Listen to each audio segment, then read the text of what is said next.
All right, this is a follow-up to an article that we did on analyzing the lifetime earnings of a person choosing a career as the NYPD officer.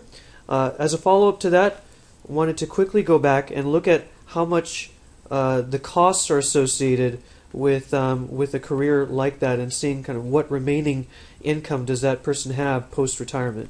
So we talked about the fact that there is about $4.75 million of lifetime income that can be generated from a career in the NYPD. We also talked about the fact that income is, a portion of it is spent on taxes, both federal and state.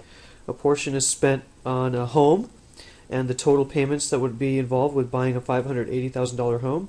And we also talked about the fact that if this person wanted to raise 2 kids, it would cost approximately $500,000 per kid, not including talking about things like paying for a 4-year private college tuition or anything like that.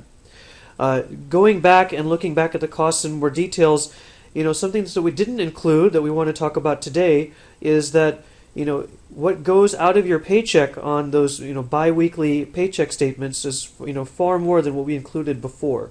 So there's insurance. So obviously you're paying healthcare insurance and a couple of other line items in your paycheck.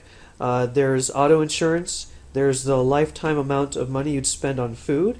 And then there's clothing and entertainment. And we try to estimate the lifetime expenditures for these 4 categories as follows: $100K for clothing, $200K for food, $280K for automobiles, transportation, gas, etc., and then $380,000 in terms of insurance. So taking that into account, what we find is that there's approximately $4.17 million of costs associated in one's lifetime that $4.75 million needs to cover. So essentially, this person who made a career choice as being an NYPD officer, which is obviously a very admirable career, has about $580,000 left in his or her life that she or he needs to make sure they can cover for the next 20 years of their life post-retirement. So what that means is you take that $580,000 divided by 20 years, essentially this person has about $30,000 per year in order to survive in terms of from an economic standpoint.